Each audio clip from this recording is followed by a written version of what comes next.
어이, 여기 잿더리나 가져오라고. 나이를 먹으면서 귀까지 같이 먹었나? 쨍그랑 찻잔이 바닥에 부서지고 갓 내린 커피향 대신 역겨운 담배 연기가 카페를 채웠습니다. 제발 그만해요. 이러지들 말아요. 노부부의 애원은 처참히 짓밟혔습니다. 어디서 할머니가 손을 대. 에이, 더럽게. 쿵. 남자의 거친 손길에 할머니가 바닥으로 나뒹굴었습니다. 여보, 괜찮아? 이 가게 오늘 문 닫게 해줄까? 조롱과 욕설이 난무하던 그 순간, 카페 구석에서 약병을 쥔 채 떨고 있던 한 여자가 천천히 일어섰습니다.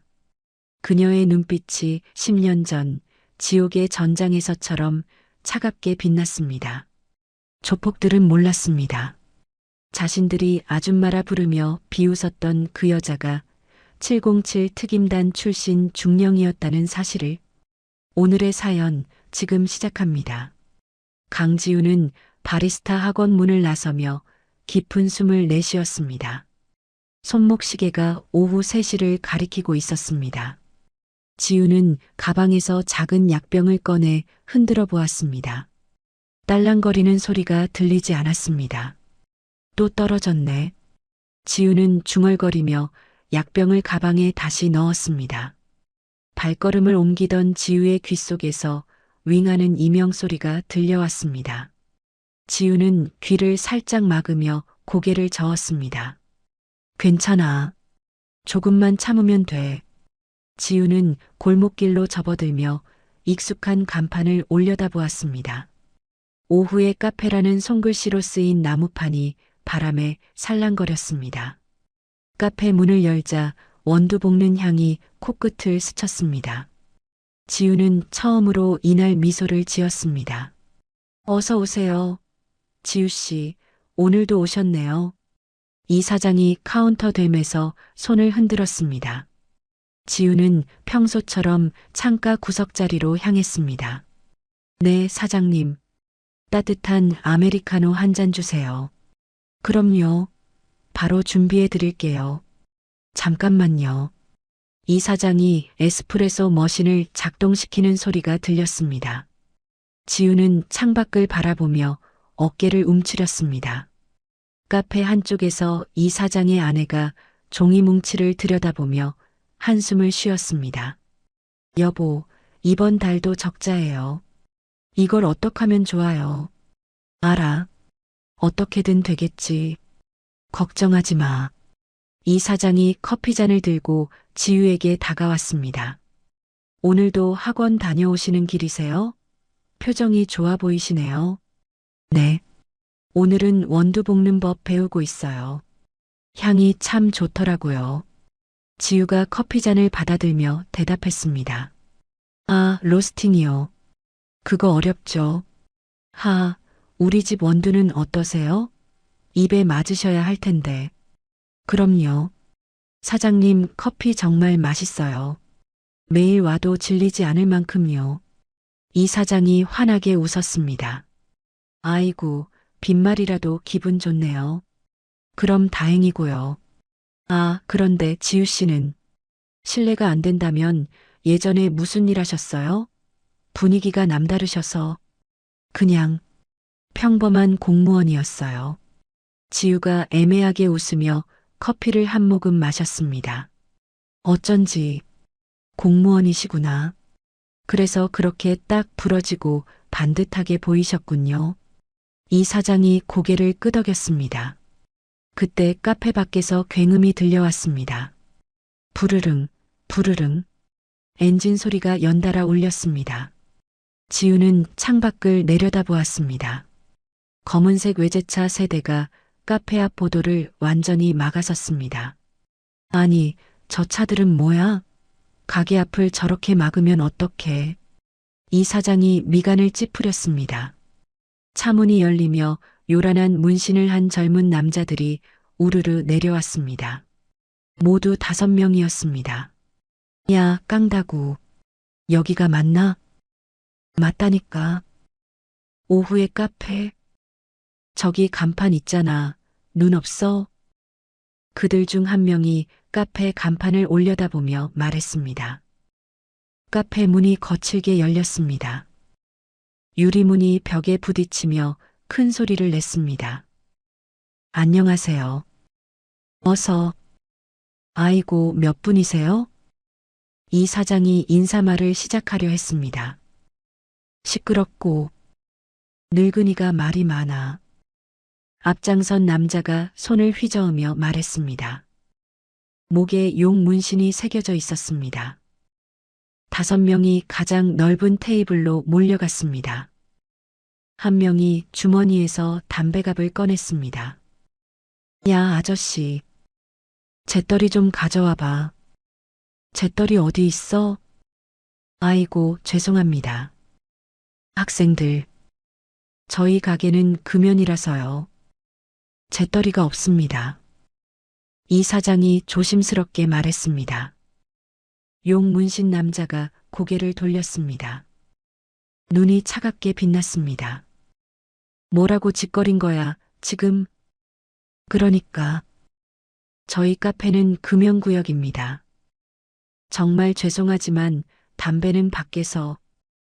이 사장이 정중히 말했습니다. 용 문신 남자가 천천히 일어났습니다.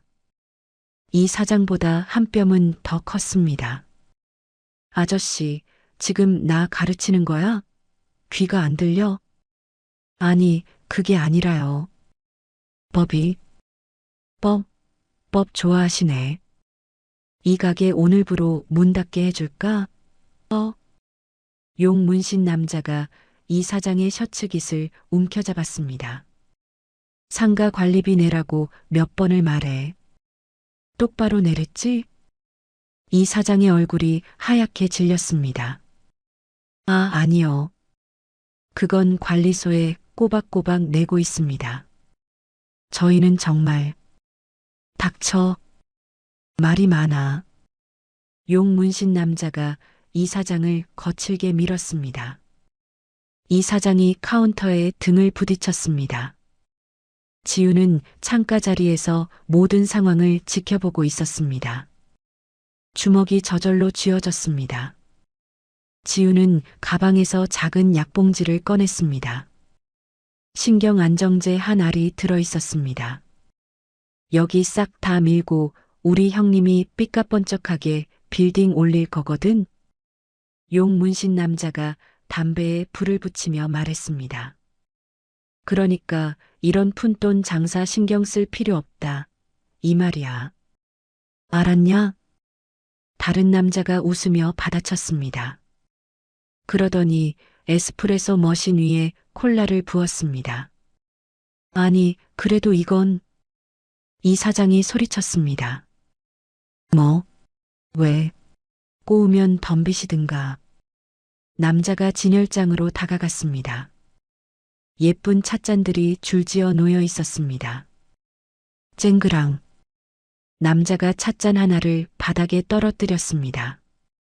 아이고, 여보. 얘들아, 제발 그만해요. 이 사장의 아내가 카운터 뒤에서 뛰어나왔습니다. 할머니는 눈물을 글썽이고 있었습니다. 이러지 말아요. 제발 그만해달라고요. 이거 다 우리 재산이야. 할머니가 남자의 팔을 잡으려 했습니다. 에잇, 시끄럽네. 어디서 할머니가 손을 대. 남자가 할머니를 거칠게 밀쳤습니다. 할머니는 균형을 잃고 바닥에 주저앉았습니다. 아유, 엉덩이야. 할머니가 작은 비명을 질렀습니다. 여보, 괜찮아?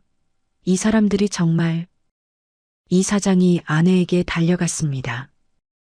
그 순간이었습니다. 지우의 손에 들린 신경안정제 알약이 가루로 부서졌습니다. 지우가 무의식 중에 꽉 쥐었던 것입니다. 하얀 가루가 지우의 손바닥에 흩어졌습니다. 지우는 천천히 자리에서 일어났습니다. 의자가 바닥에 긁히며 소리를 냈습니다. 카페 안이 순간 조용해졌습니다. 모든 시선이 지우에게 모였습니다. 지우는 조폭들의 테이블로 걸어갔습니다. 발걸음이 차분했습니다. 하지만 눈빛은 얼음처럼 차가웠습니다. 용 문신 남자가 지우를 위아래로 훑어보았습니다. 뭐야? 저 아줌마는 또 구경 났어? 지우는 멈춰섰습니다. 할머니가 바닥에 주저앉은 모습을 내려다보았습니다.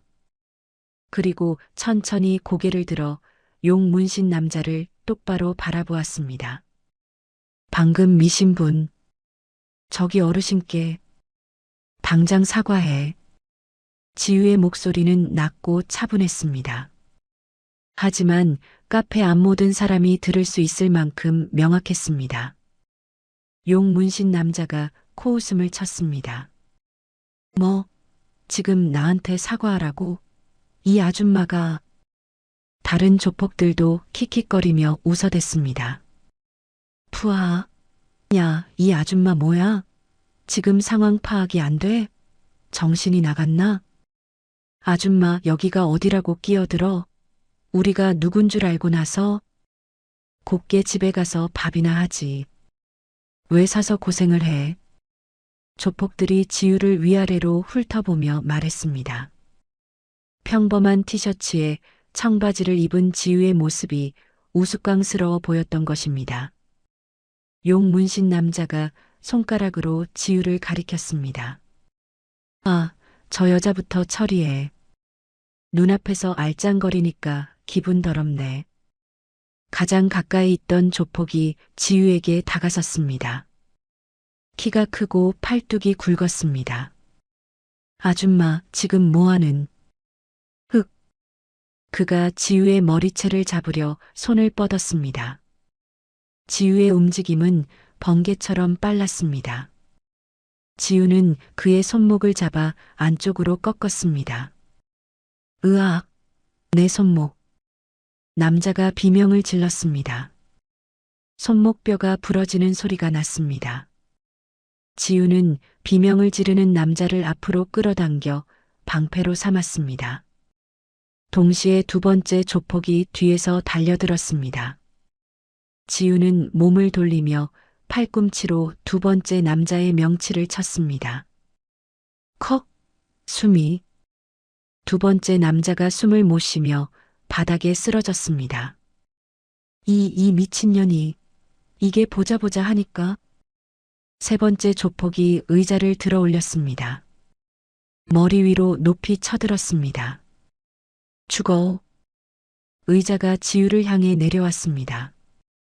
지우는 한 발짝 옆으로 비켜섰습니다. 그리고 의자를 휘두른 남자의 팔을 잡아 비틀었습니다. 내 어깨에 빠졌어. 남자의 어깨가 탈골되었습니다.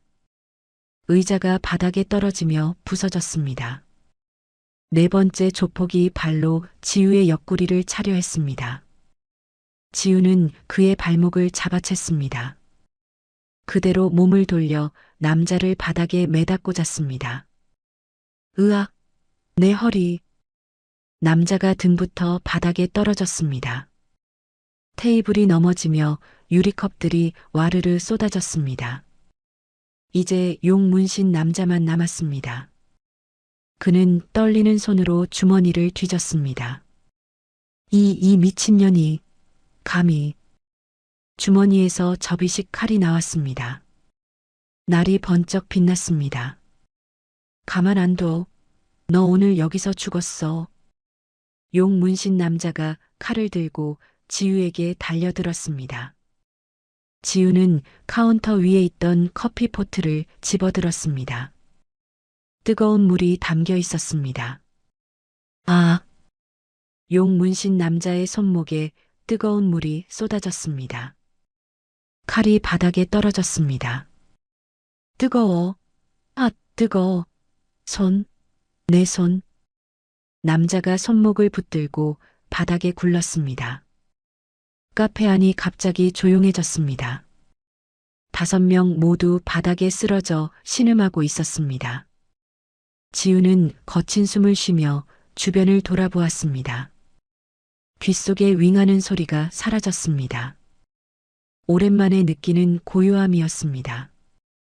이게 다 무슨 일이야? 순식간에 이 사장이 카운터 뒤에서 떨리는 목소리로 말했습니다. 이 사장의 아내는 벽에 등을 기대고 서 있었습니다. 얼굴이 하얗게 질려 있었습니다. 지유 씨, 방금 그게 당신이 어떻게 저 사람들을 다... 카페 바닥은 엉망이었습니다. 깨진 컵들과 넘어진 의자들이 여기저기 굴러다녔습니다. 에스프레소 머신에서는 콜라가 흘러내리고 있었습니다. 지우는 주머니에서 휴대폰을 꺼냈습니다.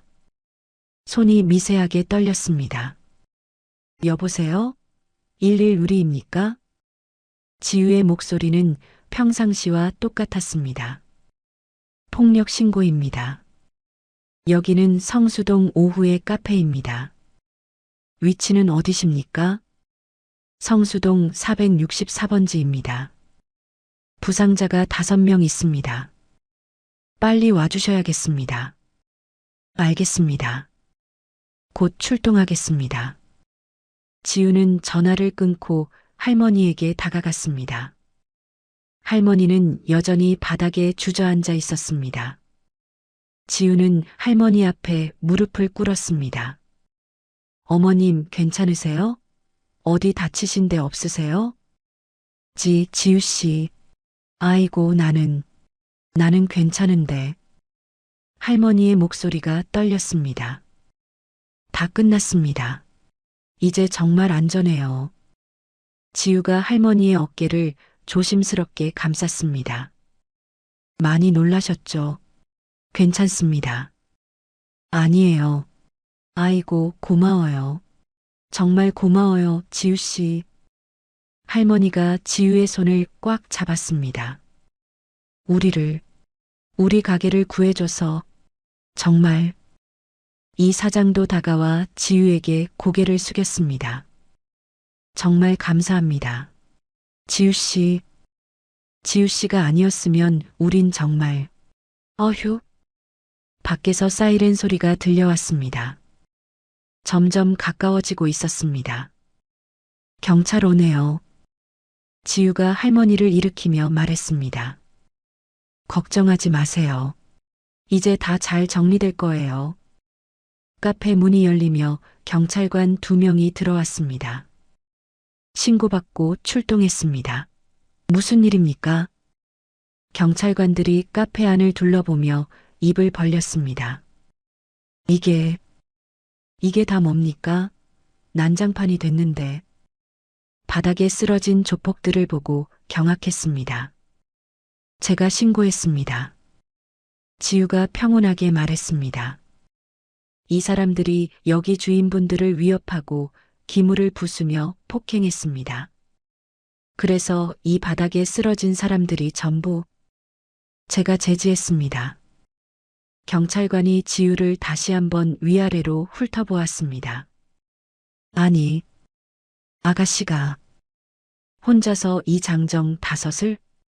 네, 맞습니다. 세상에. 일단 구급차부터 불러야겠네요. 상태들이 심각한데. 경찰관이 무전기를 들었습니다. 구급차가 도착해 부상자들을 실어갔습니다. 용 문신 남자는 의식을 잃고 들것에 실렸습니다. 일단 진술을 위해서 저희 경찰서까지 같이 가셔야겠습니다. 알겠습니다. 가시죠. 지우가 고개를 끄덕였습니다. 할머니가 지우의 손을 놓지 않으려 했습니다. 어머나 지우 씨. 경찰서라니. 괜찮을까요? 아이고 어떡해. 네 어머님. 걱정 마세요. 사실대로 말씀드리면 되니까요. 금방 돌아올게요. 지우는 할머니를 안심시키며 경찰차로 걸어갔습니다. 경찰관이 뒷문을 열어주었습니다. 타시죠. 지우는 경찰차에 올라타며 카페를 돌아보았습니다. 이 사장 부부가 문 앞에서 손을 흔들고 있었습니다. 경찰차가 출발했습니다. 지우는 창밖을 바라보며 깊은 숨을 쉬었습니다. 오랜만에 귓속이 조용했습니다. 경찰서 조사실에서 김 형사가 지우의 신분증을 들여다보았습니다. 강지우. 이게 뭐지? 김 형사가 신분증을 가까이 대고 다시 확인했습니다.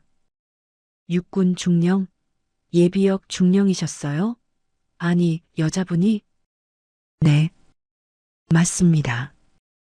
지우가 짧게 대답했습니다. 언제 전역하셨습니까? 10년 전입니다. 김 형사가 동료 형사를 불렀습니다. 박 형사, 잠깐 이리 좀 와봐. 왜요? 무슨 일인데요? 이분군 출신이야. 그것도 중령까지 하셨대. 믿어져? 박 형사가 지우를 다시 한번 바라보았습니다. 어쩐지 몸놀림이 보통이 아니다 싶었습니다. 혹시 특수부대 출신이세요? 707 특임단이었습니다. 707이요? 아니, 그 귀신 잡는다는 그 유명한 707? 김 형사가 눈을 크게 떴습니다. 이야, 대단하시네요. 그럼 오늘 일은 뭐 이해가 되는군요. 지우는 대답하지 않고 창밖을 바라보았습니다. 진술서 작성은 내일 아침에 마저 하시죠. 오늘은 피곤하실 테니 이만 가셔도 됩니다. 감사합니다. 지우가 자리에서 일어났습니다. 다음 날 아침 지우는 휴대폰 진동 소리에 잠에서 깼습니다. 문자 메시지가 끊임없이 들어오고 있었습니다. 아침부터 무슨 소리야? 뭐지? 지우가 휴대폰을 확인했습니다. 모르는 번호들에서 온 메시지들이 가득했습니다. 당신은 진정한 영웅이시네요. 너무 멋있으세요. 팬입니다. 기자입니다. 인터뷰 한 번만 부탁드려요. 지우는 인터넷을 검색했습니다. 첫 번째 결과에서 자신의 모습이 보였습니다. 707 여중령의 조폭 참교육이라는 제목이었습니다. 조회수가 벌써 10만을 넘어가고 있었습니다. 이게 뭐야? 왜? 이게 왜? 영상 속에서 지우가 조폭들을 제압하는 모습이 선명하게 나왔습니다. 카페 CCTV가 모든 것을 녹화하고 있었던 것입니다. 댓글들이 쏟아지고 있었습니다. 와, 진짜 멋있다. 영화 아니야? 이런 사람이 진짜 영웅이지. 나라가 지켜줘야 한다. 속이 다 시원하네. 조폭들 완전 박살났네. 꼴 좋다. 지우는 휴대폰을 던지듯 침대에 누웠습니다. 안 돼. 이러면 안 돼. 절대 안 되는데. 손이 떨리기 시작했습니다. 가슴이 빨리 뛰었습니다. 지우는 약봉지를 찾았지만 어제 다 떨어뜨렸던 것이 생각났습니다. 한편 그 시각 강남의 태진그룹 본사 50층 회장실에서 박 회장이 모니터를 보고 있었습니다. 회장님, 어제 성수동 사건 긴급 보고드립니다. 젊은 비서실장이 태블릿을 들고 말했습니다.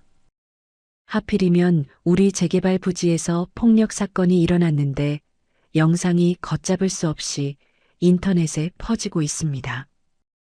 박 회장이 모니터 속 영상을 무심히 바라보았습니다.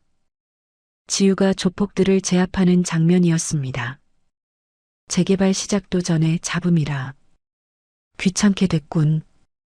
박 회장이 의자에서 몸을 돌렸습니다. 쓸데없이 우리 태진 이름 오르내리지 않게 해. 법무팀 시켜서 조용히 정리해. 알겠습니다, 회장님. 비서실장이 고개를 끄덕였습니다. 아, 그리고 TS 시큐리티에도 연락 넣어. 저 여자 신상 좀 꼼꼼하게 알아보라고 해. 네, 바로 처리하겠습니다. 1시간 후 TS 시큐리티 사무실에서 바이퍼가 컴퓨터 모니터를 보고 있었습니다. 근육질 체격에 차가운 눈빛을 가진 남자였습니다. 강지호, 40살, 전 육군 중령. 바이퍼가 파일을 넘겨가며 중얼거렸습니다. 707 특임단. 10년 전 동유럽 작전. 바이퍼의 손이 멈춘 것은 그때였습니다. 설마. 아니겠지. 바이퍼가 다른 파일을 열었습니다.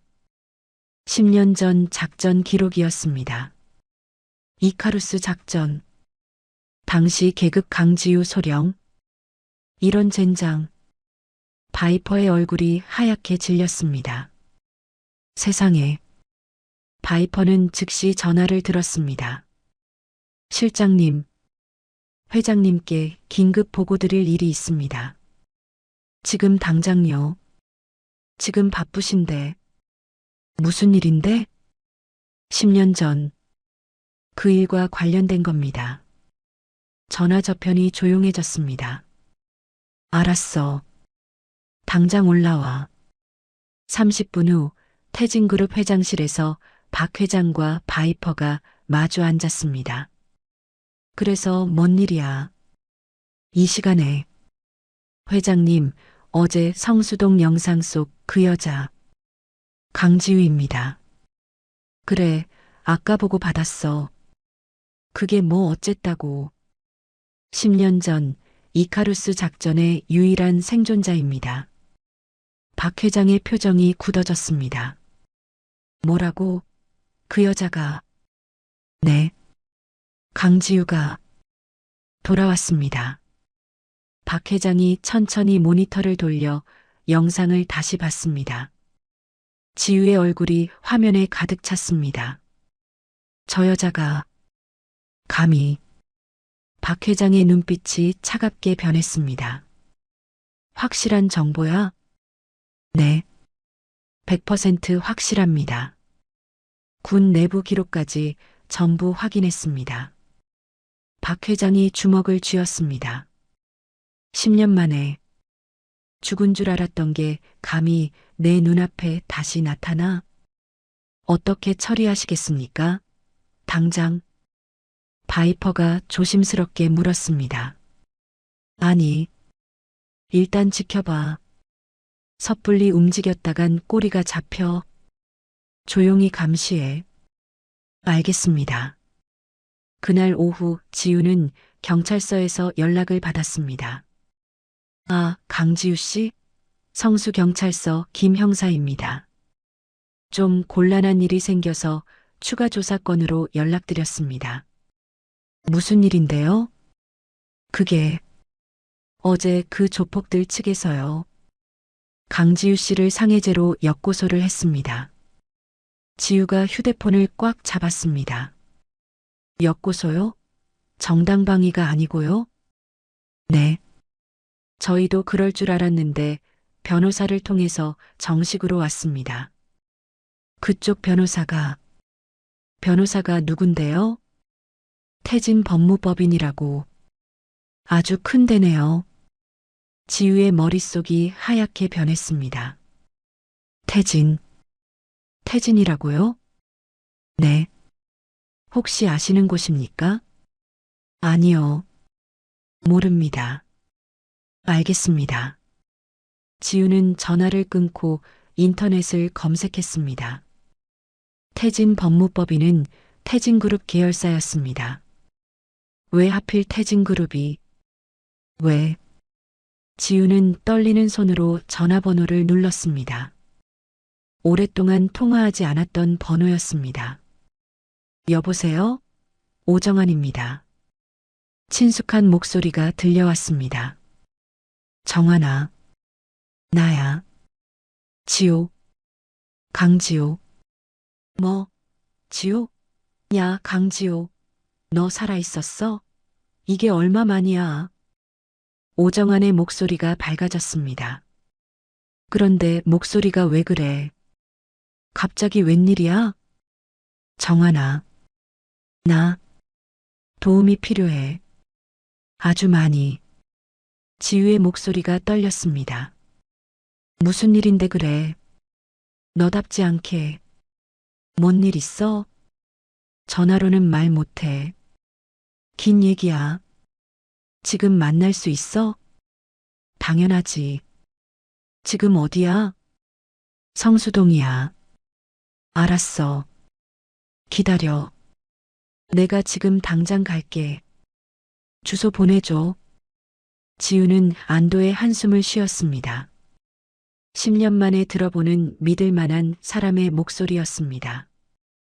며칠 후 지우는 오정환과 서초동의 작은 법률사무소에서 만났습니다. 니야, 이게 얼마만이야? 정말 10년 만이네. 오정환이 커피를 내오며 웃었습니다. 군 시절보다 머리카락이 많이 빠져 있었습니다. 고마워, 정환아. 이렇게 갑자기 불렀는데 바쁜 거 아니야? 무슨 소리야? 우리 사이에. 앉아. 오정환이 지우 맞은편에 앉았습니다. 그런데 전화로 말한 그 상황. 심각하다며? 서류 가져왔어? 지우는 태진그룹에서 받은 서류들을 꺼냈습니다. 이것들 좀 봐줘. 오정환이 서류를 받아들었습니다. 상해제 고소장과 카페 퇴거 명령서였습니다. 태진 법무법인? 아니, 여긴 국내 최고 로펌이잖아.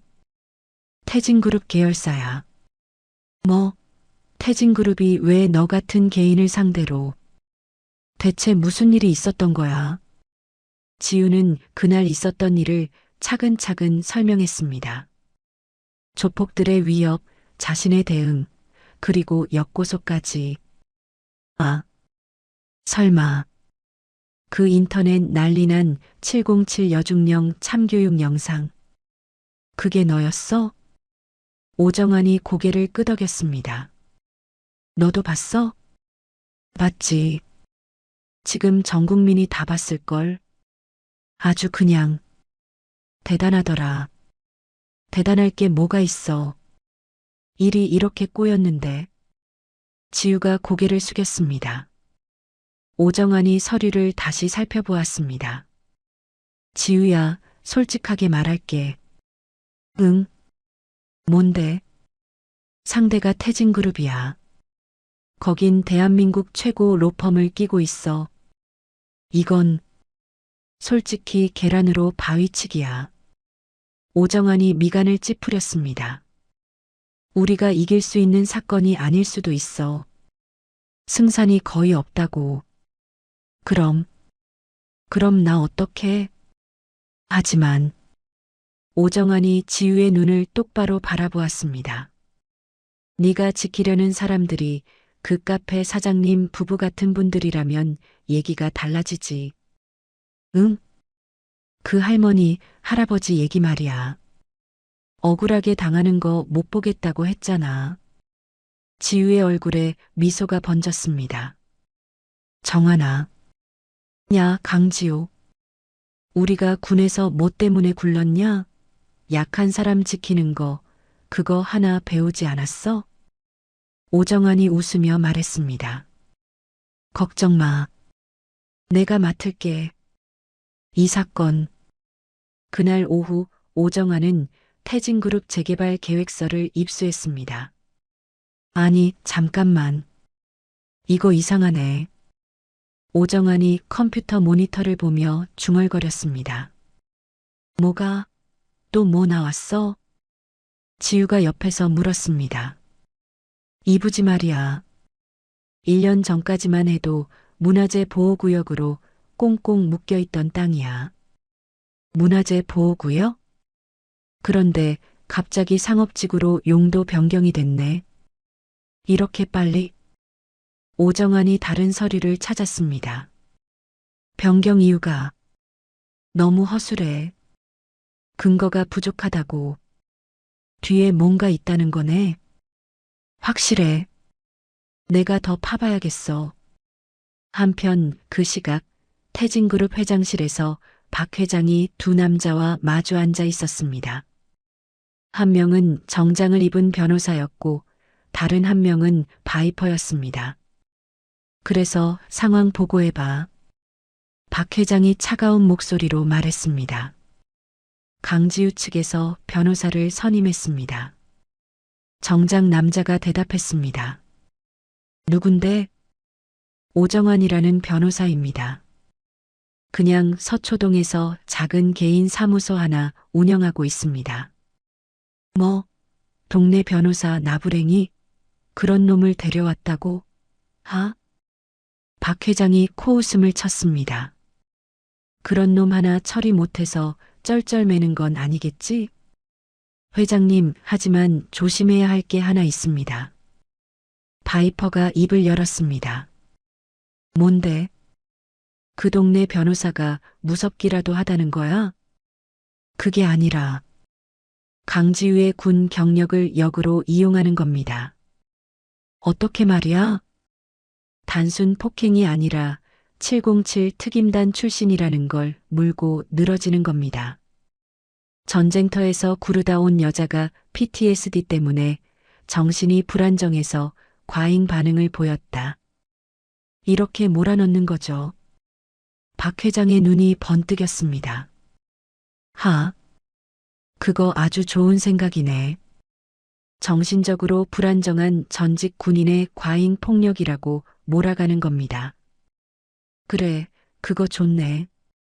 당장 그렇게 해. 아주 정신병자로 만들어서 확실하게 밟아버려. 다음 날 지우와 오정환은 성수동 상가를 돌아다녔습니다. 사장님, 여기도 혹시 퇴거 명령서 받으셨다고요? 오정환이 한식당 사장에게 물었습니다. 그럼요. 아니, 갑자기 날아왔다니까요. 내가 여기서 30년을 장사했는데 이게 무슨 날벼락인지 모르겠어요. 언제 받으셨어요? 일주일 전이요. 다들 그때쯤 받았다고 하더라고요. 지우와 오정환은 다른 가게들도 돌아봤습니다.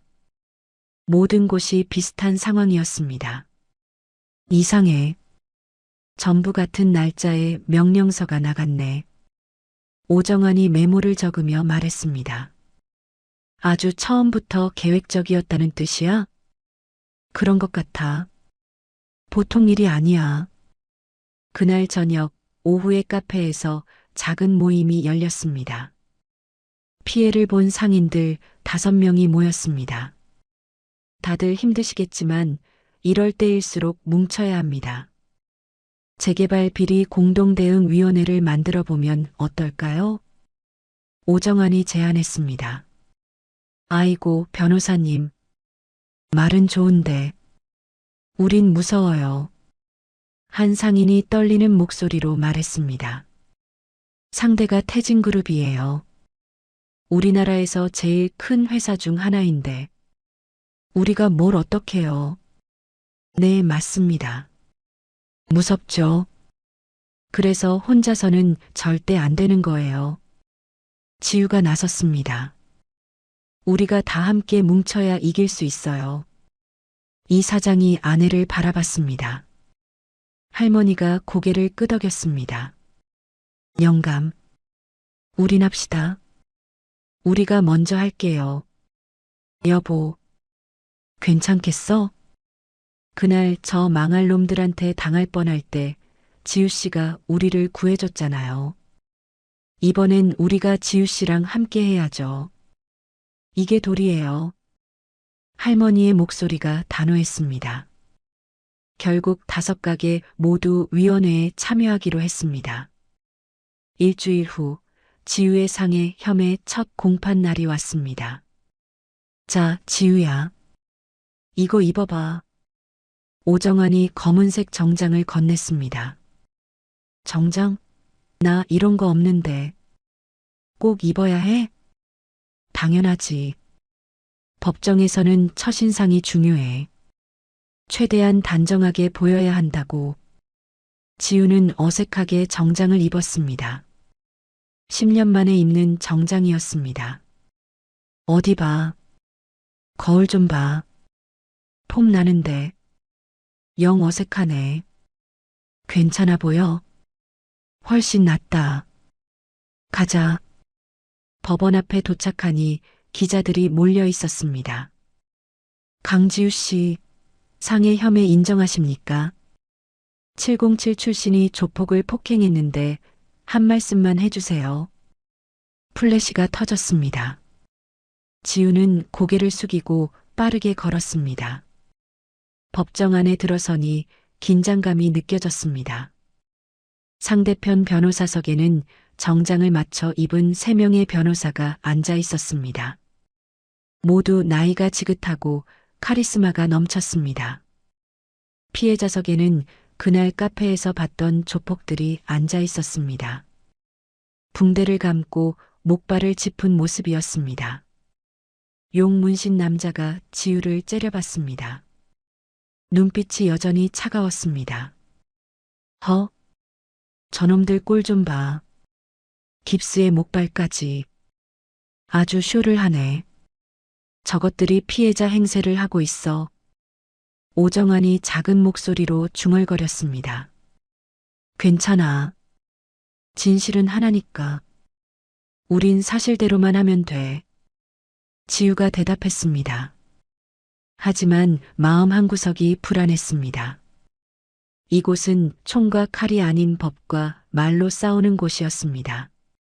지우에게는 낯선 전쟁터였습니다. 지금부터 형사 7단독 재판 시작하겠습니다. 판사가 목탁을 두드렸습니다. 새로운 전쟁이 시작되었습니다. 오정환은 서초동 사무실에서 늦은 밤까지 서류를 뒤지고 있었습니다. 컴퓨터 화면에는 복잡한 돈의 흐름이 나타나 있었습니다. 아니, 이게 말이 돼? 이상해. 오정환이 모니터를 가까이 들여다보았습니다. 이거 봐. 문화재 보호구역 해제할 때 뭉텅이 돈이 오갔잖아. 뇌물이 틀림없어. 화면 속 계좌번호들을 따라가다 보니 이상한 회사 이름이 나왔습니다. 골든브릿지 인베스트먼트? 이런 회사가 있었어? 이게 도대체 뭐지? 오정환이 인터넷을 검색했습니다. 하지만 회사 정보가 거의 나오지 않았습니다. 아무것도 안 나오잖아. 텅텅 비었어. 유령 회사네. 오정환이 중얼거렸습니다. 아주 작정하고 해외 계좌까지 만들어서 돈을 돌렸어. 대체 누가 이런 짓을? 한편 지우는 집에서 옛 동료에게 전화를 걸고 있었습니다. 민수야. 나야, 지우 누나. 누나, 지우 누나? 와, 이게 몇 년 만이에요. 정말 오랜만이네요. 그래, 잘 지냈어? 다름이 아니라. 내가 지금 급해서 부탁이 좀 있는데. 부탁이요? 누나가 나한테 웬일이세요? 뭔데요? 말씀만 하세요. TS 시큐리티라는 회사. 혹시 들어봤어? TS 시큐리티요? 아, 거기 알죠.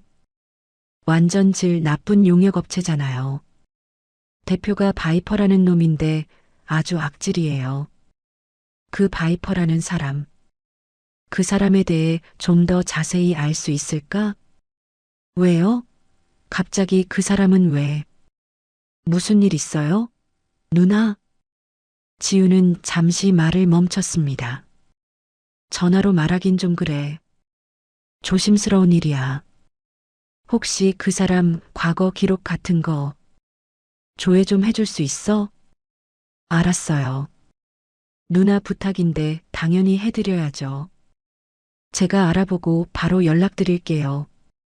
다음 날 아침 지우는 민수에게서 연락을 받았습니다.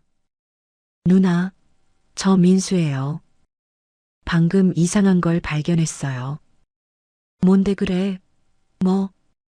그 바이퍼라는 놈 기록을 뒤져보니까 10년 전 동유럽에 있었더라고요. 지우의 손이 떨렸습니다. 동유럽이라고? 네. 블랙 스콜피온이라는 용병팀 소속이었다고 하는데 혹시 알아요?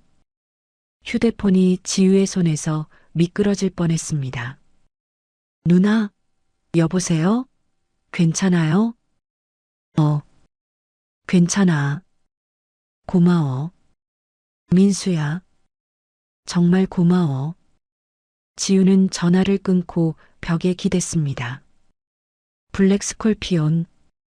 10년 전. 그때 그놈들이었어. 그날 저녁 태진그룹 회장실에서 박 회장이 바이퍼를 불렀습니다. 그 오정환이라는 하찮은 변호사 놈이 문제야. 무슨 문제라도 있습니까? 쥐새끼처럼 너무 깊이 파고들어. 이러다간 꼬리가 잡히겠어. 위험해. 박 회장이 창밖을 바라보며 말했습니다. 이번에도 10년 전처럼 아주 깔끔하게 처리해. 바이퍼의 눈이 차갑게 빛났습니다. 알겠습니다. 회장님, 지난번처럼 시끄러워지면 안 돼. 절대 흔적 남기지 말고 염려 마십시오. 당연합니다. 그날 밤 11시 오정환이 사무실에서 나와 지하주차장으로 향했습니다. 피곤한 하루였습니다. 주차장에 발을 들여놓는 순간 뒤에서 발소리가 들렸습니다. 오정환이 뒤를 돌아보려 했을 때 검은 옷을 입은 남자 셋이 나타났습니다. 이봐요. 누구십니까? 왜들 이러세요? 시끄럽고 조용히 해. 가운데 남자가 차가운 목소리로 말했습니다. 오정환은 도망치려 했지만 양쪽에서 남자들이 길을 막았습니다. 돈이 필요합니까? 대체 뭘 원하는 거죠? 넌 그냥 닥치고 조용히 있기만 하면 돼. 남자 중 하나가 주먹을 들었습니다. 그때였습니다. 지하 주차장 입구에서 발소리가 들렸습니다. 정환아. 지우의 목소리였습니다. 지우가 계단을 뛰어 내려오고 있었습니다. 누나, 여긴 어떻게? 오정환이 소리쳤습니다. 검은 옷 남자들이 지우를 보고 당황했습니다. 뭐야, 저 여자는. 아, 저 여자. 바이퍼가 말한 그 707 출신. 그 여자 맞지? 지우는 상황을 한눈에 파악했습니다. 3명의 남자, 오정환을 둘러싼 위험한 분위기. 정환아, 위험해. 당장 엎드려. 지우가 소리치며 달려들었습니다. 첫 번째 남자가 지우에게 주먹을 날렸습니다. 하지만 지우는 그 주먹을 피하며 남자의 팔을 잡아 꺾었습니다. 아, 내 팔. 두 번째 남자가 뒤에서 지우를 잡으려 했습니다. 지우는 뒤돌며 팔꿈치로 그의 얼굴을 쳤습니다. 크어. 세 번째 남자가 발로 지우의 다리를 차려 했습니다. 하지만 지우는 그 발을 잡아 남자를 넘어뜨렸습니다. 지우는 숨을 거칠게 쉬며 남자들을 바라보았습니다. 이 움직임, 이 전투 방식, 이건 러시아 스페츠나츠잖아. 지우의 얼굴이 하얗게 질렸습니다. 틀림없어. 10년 전. 그때와 똑같아. 남자들이 일어나 도망가려 했습니다. 거기서 멈춰. 기다려. 지우가 소리쳤지만 그들은 이미 사라진 뒤였습니다. 오정환이 바닥에서 일어났습니다. 누나, 괜찮아요? 방금 놈들은 뭐예요? 난 괜찮아. 너는 다치지 않았어? 네, 덕분에 괜찮아요. 아이고. 지우가 주변을 둘러보던 중 바닥에 반짝이는 것이 눈에 띄었습니다. 잠깐. 이게 뭐지? 지우가 그것을 집어들었습니다. 작은 금속 줄이었습니다. 이건 군번줄. 아니, 이건 김소령님 군번줄이잖아. 지우의 손이 떨렸습니다. 10년 전 죽은 동료의 군번줄이었습니다. 누나, 왜 그래요? 누구예요? 정하나.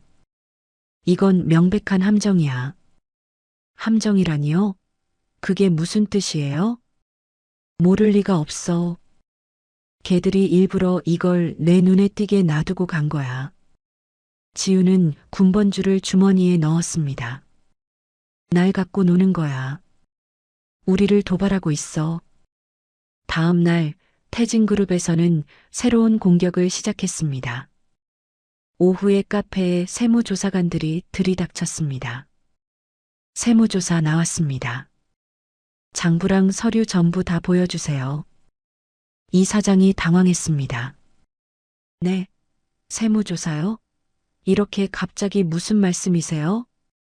탈세 신고가 똑똑히 들어왔습니다. 협조 안 하시면 과태료 나갑니다. 세무조사가 끝나자마자 이번에는 위생점검관들이 왔습니다. 구청 위생과입니다. 위생점검 나왔습니다. 아니, 어제 세무조사까지 다 받았는데 오늘은 또 무슨 점검이요?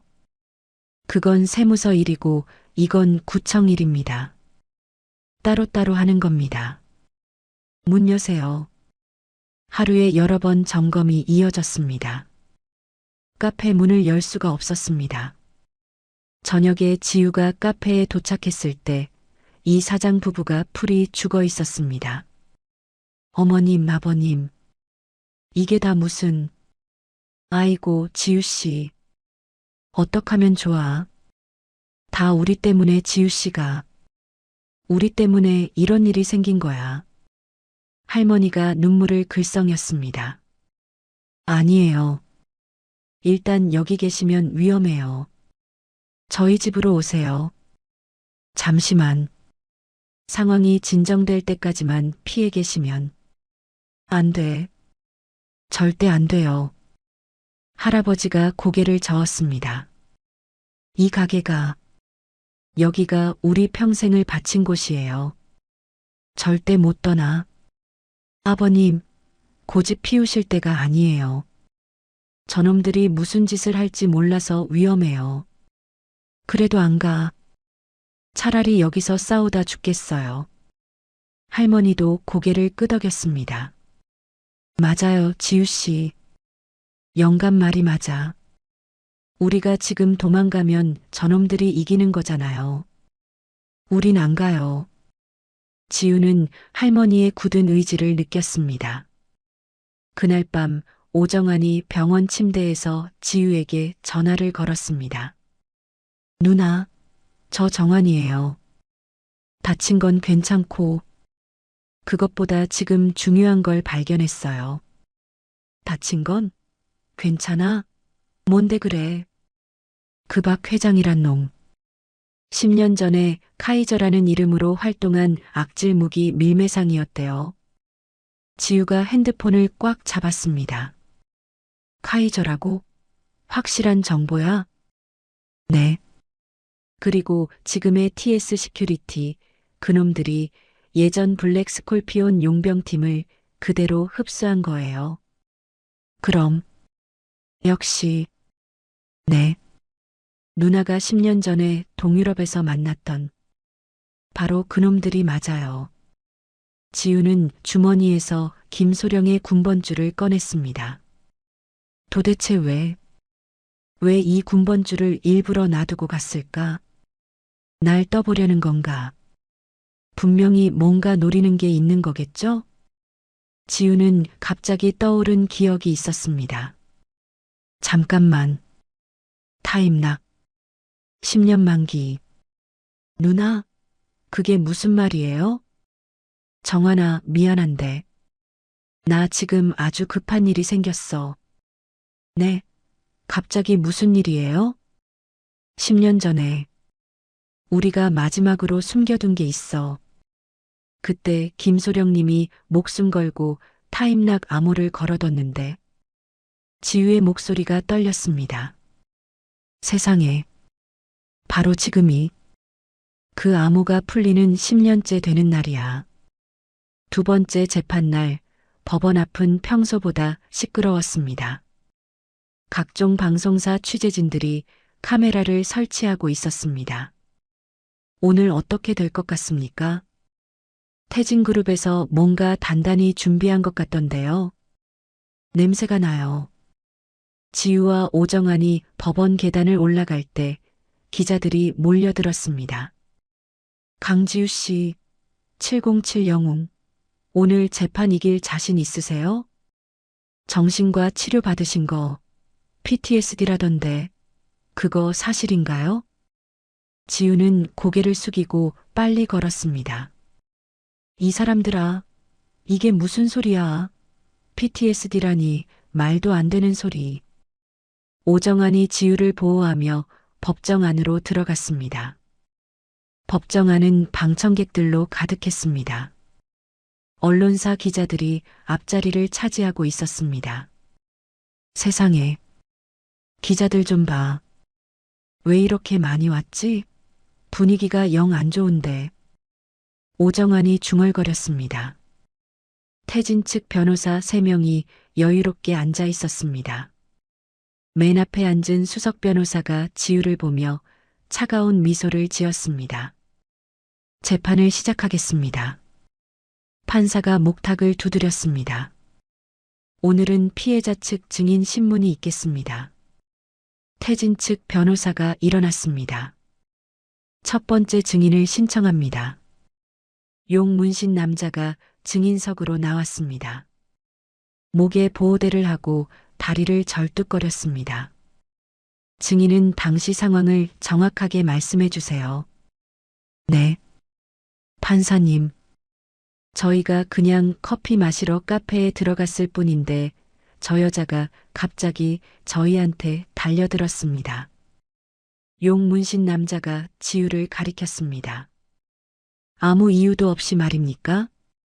네, 그렇습니다. 눈이 완전히 뒤집혀서는 이놈들 다 죽여버리겠다고 소리를 빽 질렀어요.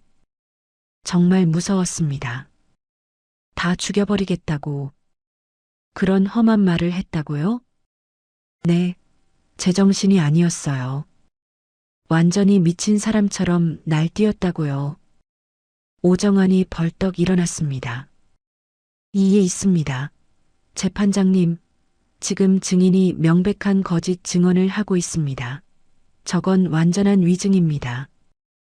이에 기각합니다. 앉으세요. 판사가 차갑게 말했습니다. 다른 조폭들도 차례로 나와 비슷한 증언을 했습니다.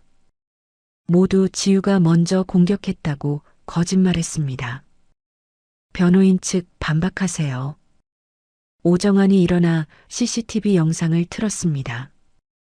재판장님, 이 영상을 보시면 피고인이 얼마나 위급하고 정당방위일 수밖에 없었는지. 아니, 잠깐. 재판장님. 태진 측 수석 변호사가 손을 들었습니다. 재판장님, 저희 측에서 피고인의 상태를 입증할 아주 중요한 자료를 제출하겠습니다.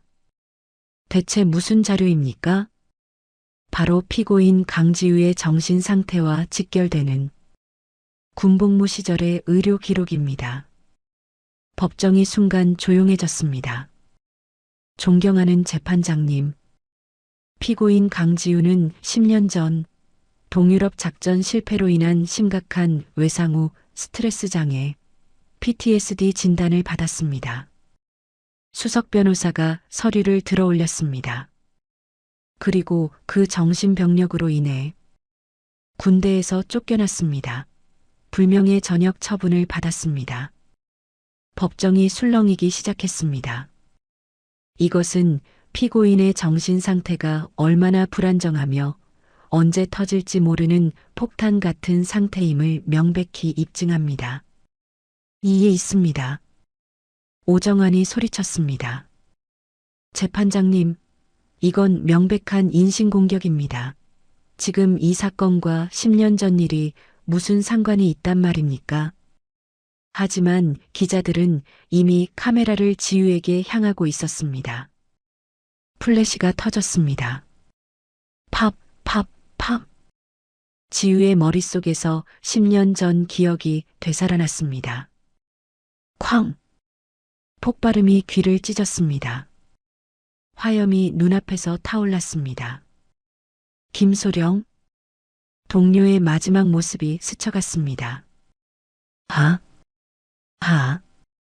숨이. 지우는 숨을 쉴 수 없었습니다. 가슴이 빨리 뛰었습니다. 피고인, 강지우 씨, 괜찮습니까?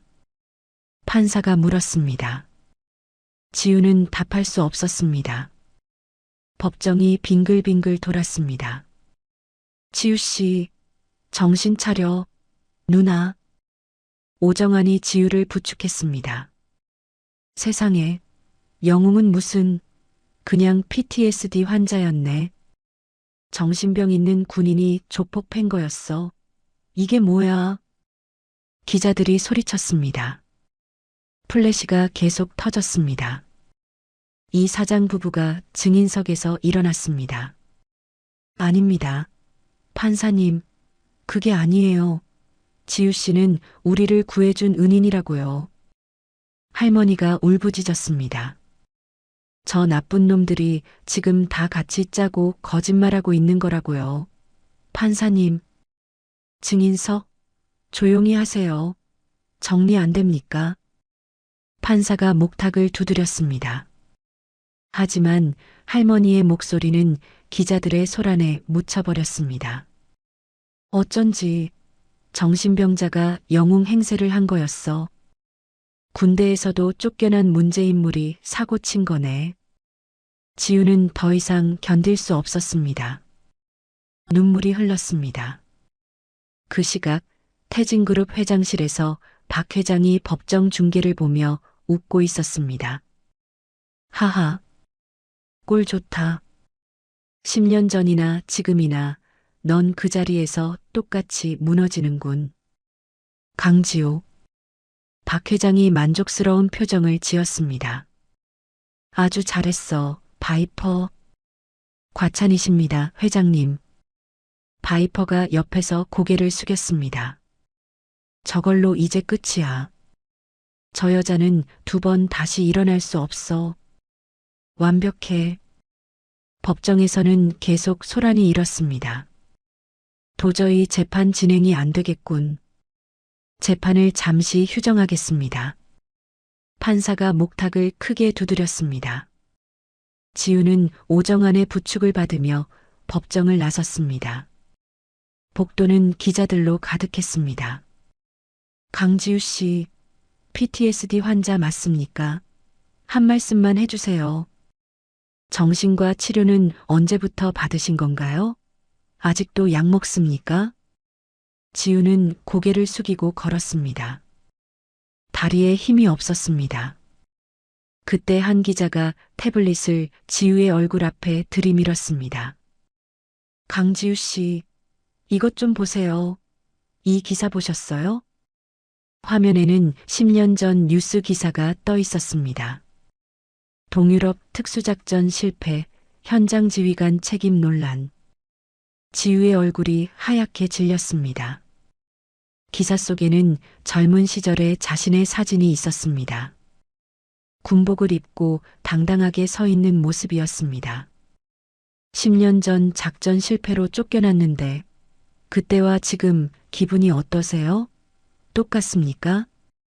기자가 계속 물었습니다. 지우의 의식이 서서히 10년 전으로 돌아가기 시작했습니다. 눈앞에 동유럽의 차가운 겨울이 펼쳐졌습니다. 그리고 그날 밤 모든 것이 시작된 그 순간이 누나, 정신 차려. 누나, 대답하지 마세요. 오정환의 목소리가 멀리서 들려왔습니다. 하지만 지우는 이미 10년 전 그 현장에 있었습니다.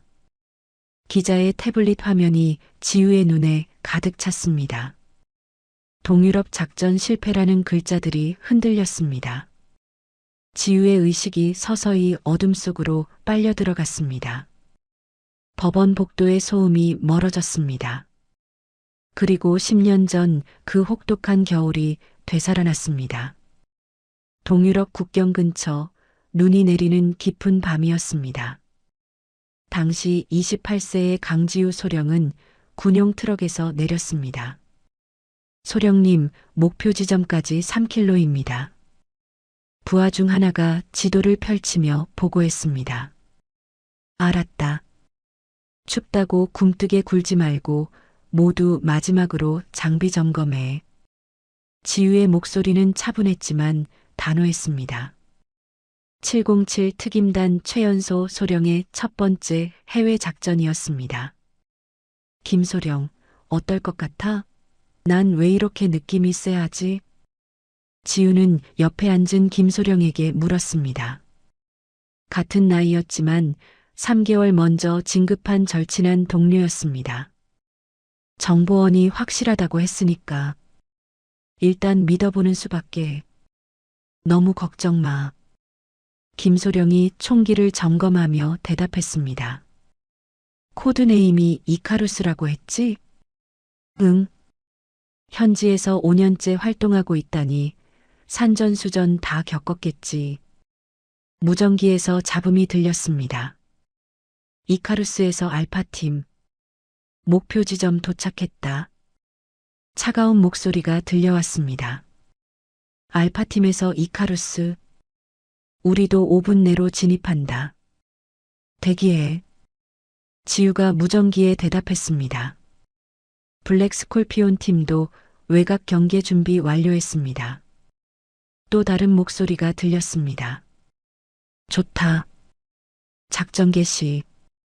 지우는 팀원 5명과 함께 눈길을 걸었습니다.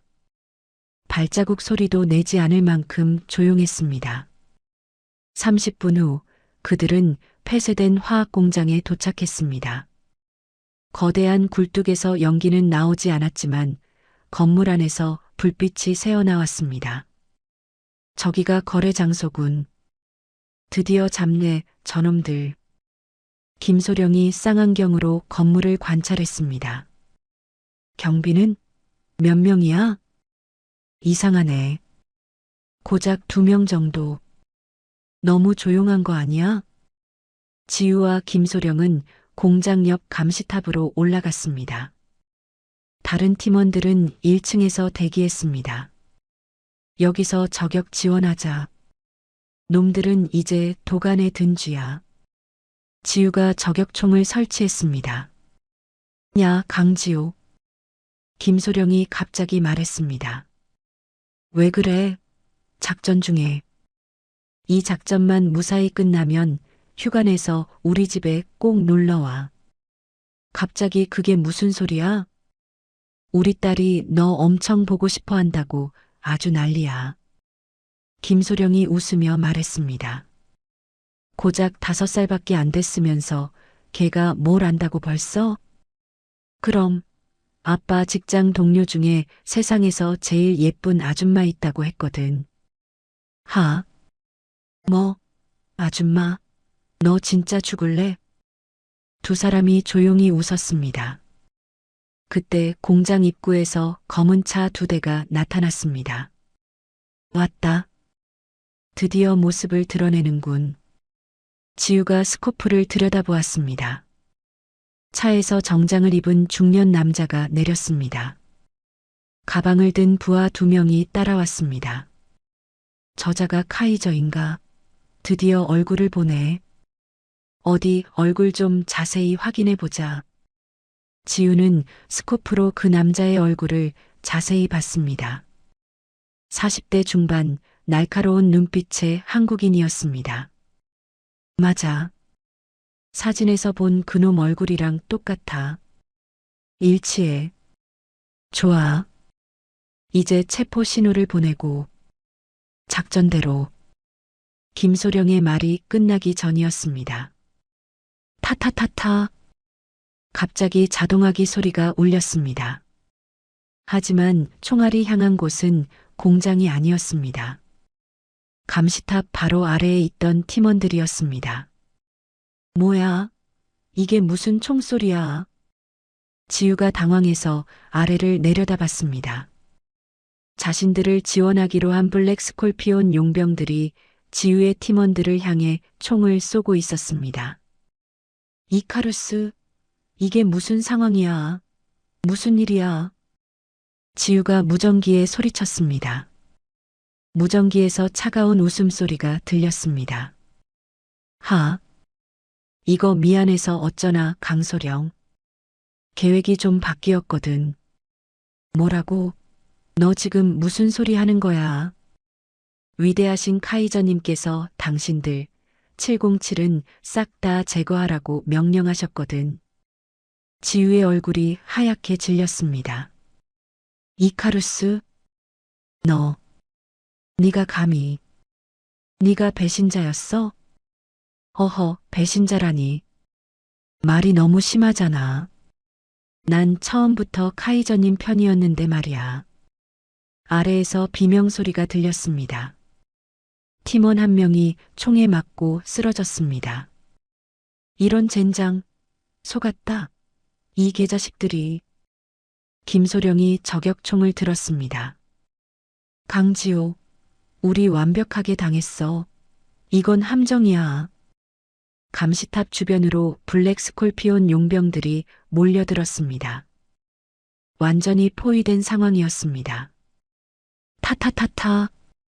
총알이 감시탑 벽을 뚫었습니다. 콘크리트 조각들이 떨어졌습니다. 지우야, 아래로는 틀렸어. 놈들이 바글바글해. 우린 못 내려가. 김소령이 소리쳤습니다. 그때 공장 안에서 카이저가 나왔습니다. 지우와 김소령을 올려다보며 손을 흔들었습니다. 잘 가라, 707 특임단. 너희는 여기서 끝이다. 하하. 카이저가 비웃으며 외쳤습니다. 그래, 그놈이 원하던 데이터, 카이저의 불법 거래 명단, 내가 방금 해킹해서 전부 빼냈어. 김소령이 갑자기 소리쳤습니다. 뭐? 이 SD카드. 김소령이 작은 SD카드를 꺼냈습니다.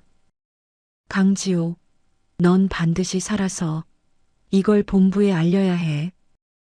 김소령, 너 지금 무슨 소리야? 같이 가야지. 시끄러워. 닥치고 먼저 가. 이건 내 마지막 명령이야. 김소령이 SD카드를 지우의 주머니에 밀어 넣었습니다. 그리고 자동화기를 들고 감시탑에서 뛰어내렸습니다. 아, 이 나쁜 놈들아. 다 죽여버리겠어. 김소령이 외치며 적들을 향해 달려갔습니다. 안 돼. 김소령, 가지 마. 지우가 절규했습니다. 하늘에서 헬기 소리가 들렸습니다. 본부에서 보낸 구출 헬기였습니다. 소령님, 위험합니다. 빨리 올라타세요. 헬기에서 로프가 내려왔습니다.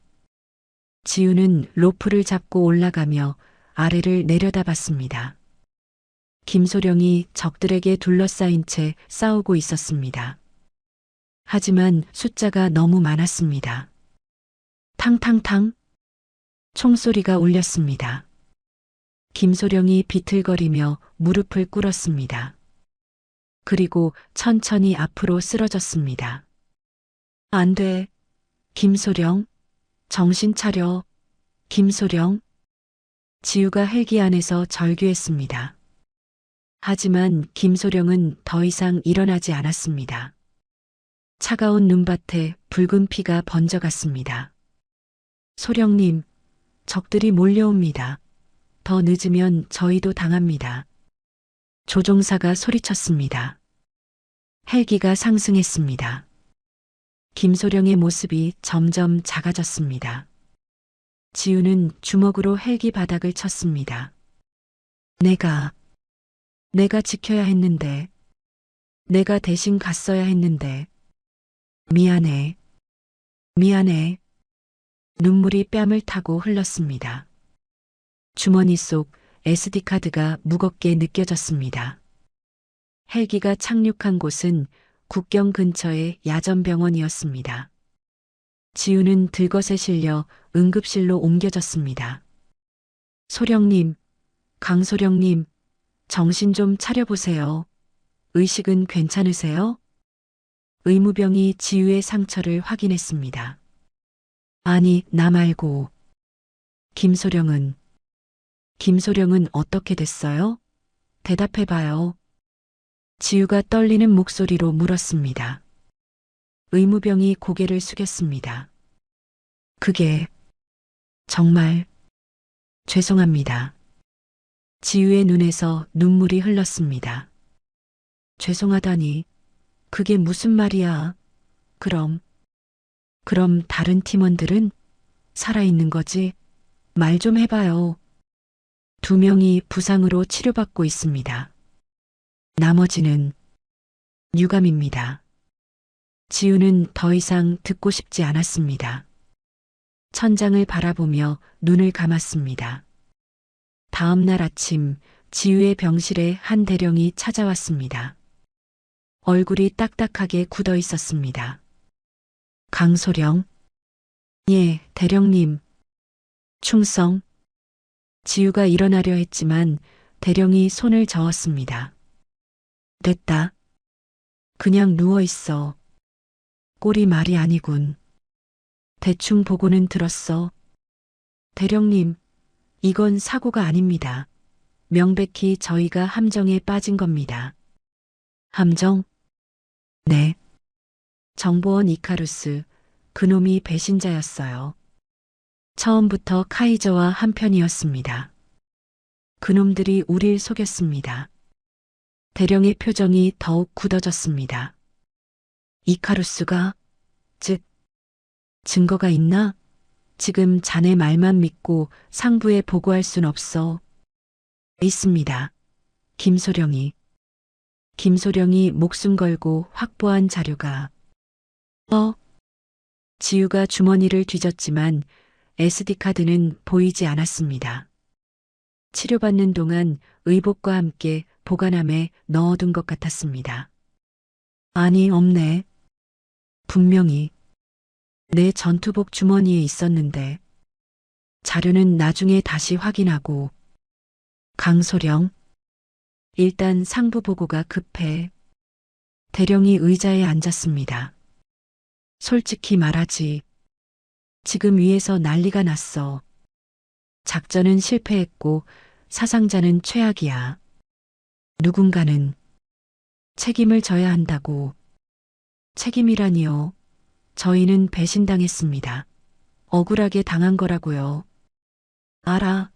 하지만 그걸 지금 당장 증명할 수 있냐고 물었네. 지우는 말문이 막혔습니다. 일주일 후 지우는 퇴원과 함께 본국으로 송환되었습니다. 국정감사실에서 조사를 받았습니다. 강소령, 현장 지휘관이었지. 작전을 그렇게 무리하게 강행한 이유가 뭔가? 국감위원이 차가운 목소리로 물었습니다. 무리한 게 아닙니다. 말씀드렸지 않습니까? 정보원이 우리를 배신한 겁니다. 배신? 정보원 관리는 누가 하나? 그럼 왜 사전에 그걸 확인하지 못했나? 그게 바로 현장 지휘관인 강소령 책임 아닌가? 지우는 답할 수 없었습니다. 모든 것이 자신의 잘못인 것처럼 몰려가고 있었습니다. 팀원 5명 중 3명이 사망했어. 살아 돌아온 건 강소령 당신뿐이고. 이게 무리한 작전 강행의 결과가 아니면 뭔가. 아닙니다. 절대 아닙니다. 지우가 소리쳤습니다. 저희는 함정에 빠진 겁니다. 이카루스 그놈이 누군가 우리를 팔아넘긴 거라고요. 시끄럽네. 지금 증거도 없이 어디서 음모론을 펼치는가. 위원장이 냉정하게 말했습니다. 강소령, 현장 지휘관으로서 팀원의 안전을 보장하지 못한 책임. 그 책임을 묻겠다. 오늘부로 불명예 전역 처분한다. 지우의 머릿속이 하얗게 변했습니다. 네, 불명예. 불명예 전역이라니요. 제가 뭘 그렇게 잘못했다고. 이건 시끄럽다. 이상으로 조사를 마친다. 끌어내. 국감의원들이 자리에서 일어났습니다. 지우만 홀로 남겨졌습니다. 그날 밤 지우는 김소령의 유품을 정리하고 있었습니다. 군에서 보내온 상자 안에는 시계, 지갑, 그리고 몇 개의 일용품이 들어 있었습니다. 이게 당신이 남긴 전부라니. 믿기지가 않네. 지우가 한숨을 쉬며 물건들을 하나씩 꺼냈습니다. 그때 상자 맨 아래에서 만년필 하나가 나왔습니다. 김소령이 항상 가지고 다니던 것이었습니다. 이 만년필은, 맞아. 김소령이 마지막에, 강지우, 혹시 모르니까 이건 네가 좀 갖고 있어라고. 지우가 만년필을 자세히 살펴보았습니다. 뚜껑 부분이 조금 이상했습니다. 뚜껑을 돌려보니 안쪽에 작은 공간이 있었습니다. 그 안에 마이크로 SD카드가 숨겨져 있었습니다. 세상에, 이걸 여기다 숨겼구나. 이게 김소령이 말한 그 자료가 틀림없어. 지우는 급히 노트북을 켰습니다. SD카드를 삽입하자 여러 개의 파일이 나타났습니다. 첫 번째 파일을 열었습니다. 무기거래 내역서였습니다. 박진수? 그래. 이게 카이저, 그놈의 진짜 본명이었어. 파일을 계속 보니 놀라운 내용들이 나왔습니다. 10년간의 불법 무기거래 기록이 상세히 적혀 있었습니다. 두 번째 파일에는 더 충격적인 내용이 있었습니다. 군 고위 인사들의 명단이었습니다. 이럴 수가. 이 사람들이, 이 높은 별들이 전부 모두 카이저와 한 통속이었다고. 국감위원장의 이름도 보였습니다. 지우를 불명예 전역시킨 바로 그 사람이었습니다.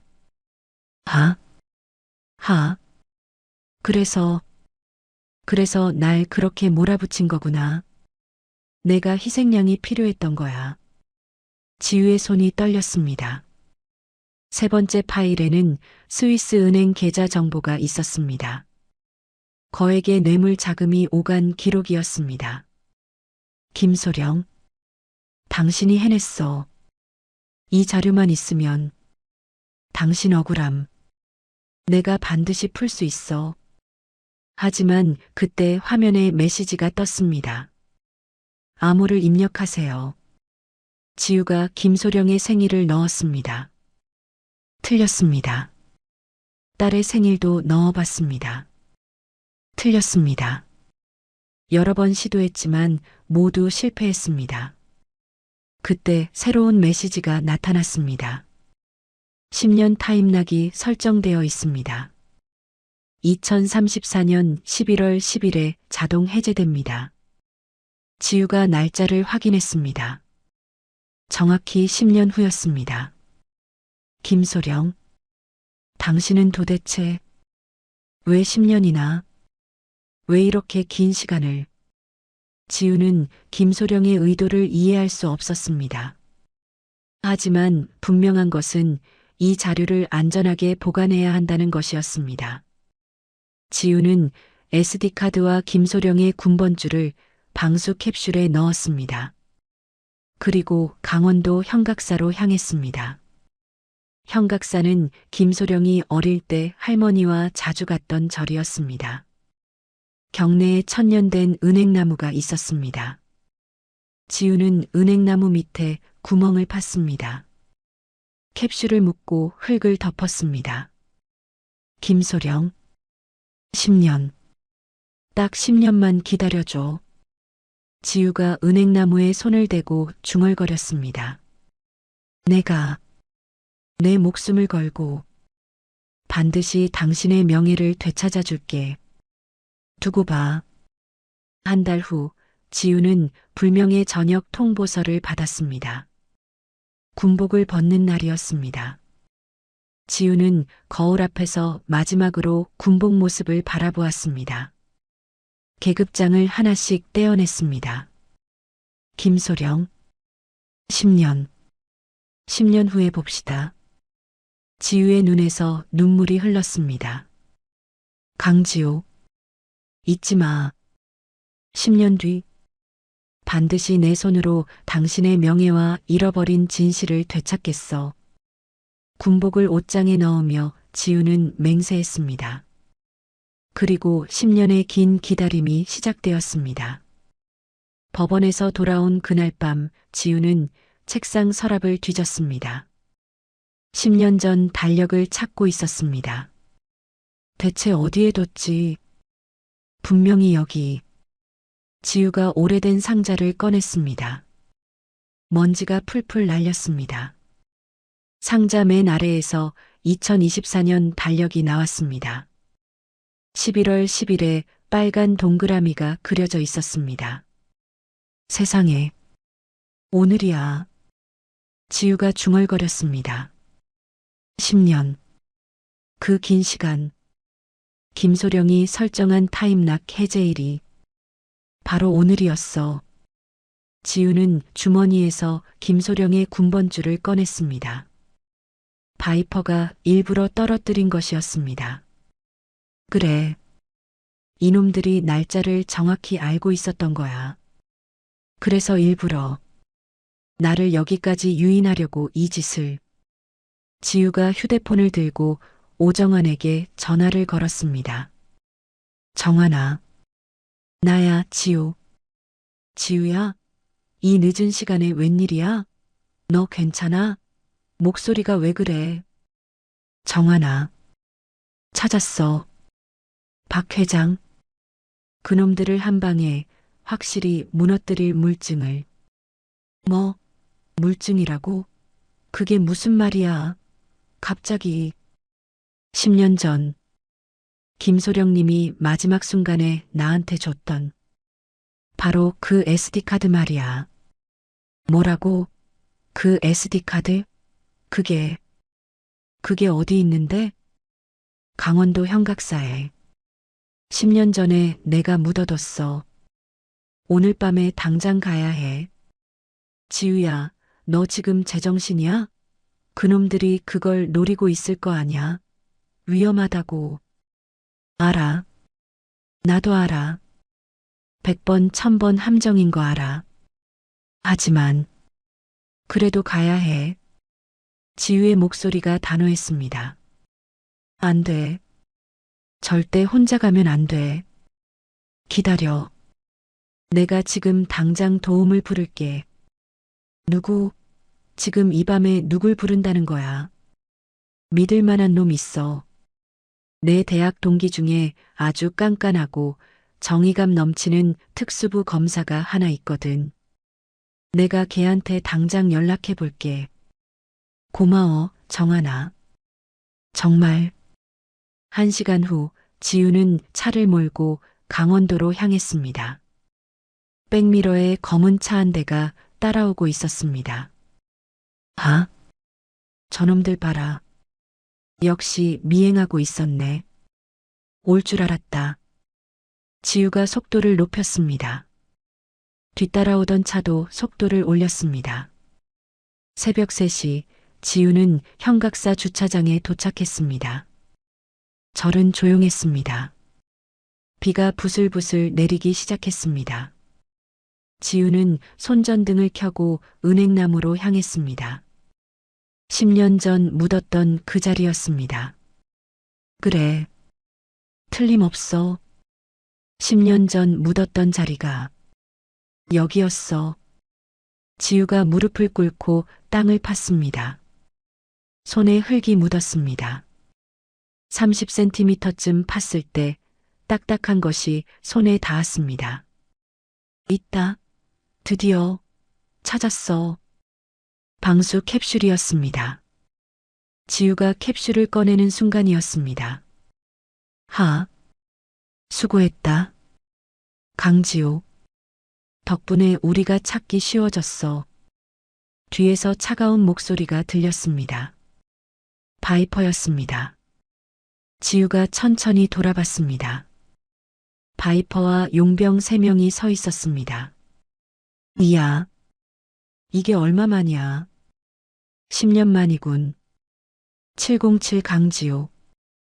바이퍼. 네 이놈. 지우가 캡슐을 품에 안았습니다. 그래. 10년 전엔 네가 그렇게 아끼던 그 김소령이라는 동료가 죽었지. 아주 비참하게. 바이퍼가 비웃었습니다. 오늘은 바로 내 차례다. 강지우. 용병들이 한 발씩 앞으로 나왔습니다. 지우는 김소령이 마지막으로 웃던 모습을 떠올렸습니다. 그리고 할머니가 바닥에 넘어졌던 장면도. 시끄러워. 이번엔 아무도 내게서 빼앗기지 않아. 지우가 소리치며 일어났습니다. 첫 번째 용병이 달려들었습니다. 지우는 그의 주먹을 피하며 팔을 꺾었습니다. 으악! 두 번째 용병이 뒤에서 공격했습니다. 지우는 몸을 돌려 그의 다리를 쓸었습니다. 용병이 바닥에 넘어졌습니다. 세 번째 용병이 막대기를 들고 휘둘렀습니다. 지우는 막대기를 잡아 빼앗았습니다. 그리고 그 막대기로 용병의 무릎을 쳤습니다. 마지막으로 바이퍼가 남았습니다. 역시 707 출신이군. 실력이 녹슬지 않았어. 하지만 어쩌나. 나도 만만하지 않아서. 바이퍼가 칼을 뽑았습니다. 내 놈, 10년 전 내 동료, 그 김소령처럼 똑같이 만들어주지. 바이퍼가 칼을 휘둘렀습니다. 지우는 옆으로 피하며 바이퍼의 손목을 잡았습니다. 감히 어디서 김소령님 이름을 함부로 입에 올려. 너 같은 놈이. 지우가 바이퍼의 팔을 비틀었습니다. 칼이 바닥에 떨어졌습니다. 지우는 바이퍼를 바닥에 눕혔습니다. 그래. 이젠 정말 끝이야. 지우가 거친 숨을 쉬며 말했습니다. 동쪽 하늘이 밝아오기 시작했습니다. 절 입구에서 차 소리가 들렸습니다. 지우야, 누나, 괜찮아. 오정환의 목소리였습니다. 정장을 입은 중년 남자가 함께 왔습니다. 강지우 씨, 오정환 변호사에게 얘기 들었습니다. 특수부 김민호 검사입니다. 김 검사가 명함을 건넸습니다. 검사님, 늦지 않게 와주셨네요. SD카드가 여기 있습니다. 지우가 캡슐을 열어 SD카드를 꺼냈습니다. 김 검사가 노트북을 켜고 SD카드를 넣었습니다. 어디 봅시다. 네. 10년 타임락이 정확히 오늘부로 해제되었네요. 파일들이 화면에 나타났습니다. 이럴 수가. 이게 다 뭡니까? 정말 대단한 자료군요. 김 검사가 놀라며 말했습니다. 정환아, 혹시 네가 어제 말했던 그 유령 회사, 그 계좌번호 지금 갖고 있어? 당연하지. 누나, 여기. 왜? 오정환이 서류를 꺼냈습니다. 김 검사가 두 자료를 비교했습니다. 세상에. 잠깐만요. 이 번호랑 이 번호가 맞습니다. 강지우 씨, 오정환 변호사님, 완전히 일치해요. 네, 검사님. 뭐가 그렇게 일치한다는 거예요? 이거 보세요. 태진그룹이 이번 재개발 뇌물로 쓴 해외 유령 계좌. 그 번호가 10년 전 박진수, 아니 박 회장이 무기밀매 비자금으로 쓰던 그 계좌랑 똑같습니다. 같아요. 김 검사가 흥분해서 말했습니다. 이 정도 증거면 10년 전 사건과 지금 뇌물 사건까지 박 회장 그놈을 완전히 끝장낼 수 있습니다. 정말인가요, 검사님? 네, 제가 보장하죠. 지금 즉시 가장 파급력 큰 언론사에 공개하겠습니다. 김 검사가 휴대폰을 들었습니다. 여보세요? MBC 시사고발 프로그램 PD님? 저 특수부 김 검사입니다. 긴급 제보가 있습니다. 1시간 후 모든 언론사에서 특급 뉴스가 터졌습니다. 박 회장 게이트 터졌다. 태진그룹 회장 10년간 무기밀매 의혹. 재개발 뇌물과 무기밀매 연결고리 발견. 지우는 절마당에 앉아 뉴스를 보고 있었습니다. 비가 그쳤고 해가 떠오르고 있었습니다. 김소령. 보고 있어? 10년이 걸렸네. 이제야 당신의 그 억울한 명예를 내가 되찾아줄 수 있을 것 같아. 지우가 하늘을 바라보며 중얼거렸습니다. 휴대폰에서 연락이 계속 왔습니다. 기자들, 방송국, 정치인들까지. 하지만 지우는 휴대폰을 끄고 조용히 앉아 있었습니다. 10년의 기다림이 끝나는 순간이었습니다. 6개월 후 대법원 대법정은 기자들로 가득했습니다. 지우는 오정환과 함께 피고인석에 앉아 있었습니다. 피고인 강지우에 대한 판결을 선고하겠습니다. 대법원장이 판결문을 들었습니다. 상해 혐의는 CCTV 영상과 증인들의 진술을 토대로 명백한 정당방위로 인정하여 무죄를 선고합니다. 법정이 술렁였습니다. 지우는 깊은 숨을 쉬었습니다. 그리고 별건으로 진행된 피고인 박진수에 대한 판결입니다. 박 회장이 수갑을 찬 채 서 있었습니다. 10년간의 불법 무기 밀매 및 조직적인 뇌물 공여, 증거인멸 혐의로 피고인에게 무기징역을 선고합니다. 박 회장이 고개를 떨궜습니다. 법정을 나서며 오정환이 지우의 어깨를 두드렸습니다. 지우야, 들었어? 무죄. 우리가 이겼어. 정말 끝났어. 응. 정환아. 고마워. 네가 없었으면 못했을 거야. 무슨 소리야? 우리가 해낸 거야. 그날 저녁 뉴스에서는 연일 관련 소식이 나왔습니다. 박진수 회장 무기징역, 군 고위 인사들 줄줄이 소환. 10년 만에 밝혀진 동유럽 작전 실패의 진실. 김소령 명예회복, 순직 인정 및 현충원 안장 예정. 지우는 김소령의 사진을 바라보며 눈물을 닦았습니다. 김소령님, 보고 계세요? 10년이 걸렸네요. 이제야 당신의 명예를 되찾았어요. 편히 쉬세요. 일주일 후 국방부에서 연락이 왔습니다. 강지우 전 중령님이시죠? 국방부입니다. 네. 무슨 일이시죠? 지난 10년간의 불명예 전역 처분이 공식적으로 무효화되었습니다. 그리고 괜찮으시다면 대령으로 특진 복직을 제안드리고 싶은데요. 지우는 잠시 생각했습니다. 아닙니다. 저는 군대로 돌아갈 생각이 없습니다. 정중히 거절하겠습니다. 정말이십니까? 이유를 여쭤봐도 될까요? 10년 동안 총 대신 다른 걸 지키고 싶었어요. 이제야 찾았습니다. 제 평범한 일상. 그걸 지키고 싶습니다. 마음만 감사히 받겠습니다.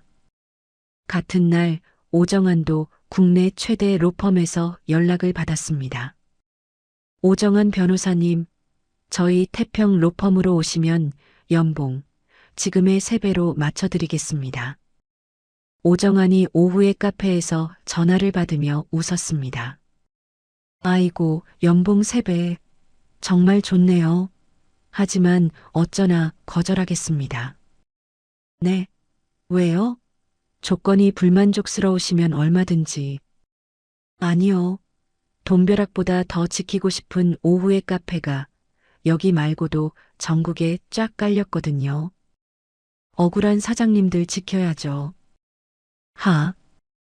할머니가 커피를 가져오며 고개를 끄덕였습니다. 1년이 흘렀습니다.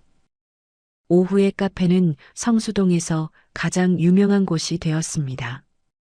우와, 여기가 그 유명한 정의의 성지 맞구나. 젊은 손님들이 줄을 서서 기다렸습니다. 그 707 강지우 영웅이 목숨 걸고 지켜낸 곳이래. 커피 맛도 정의롭다. 진짜 멋있어. 이 사장이 웃으며 지우에게 말했습니다.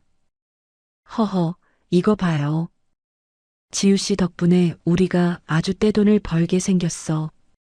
사람들이 줄을 서요, 줄을. 아유, 아버님도.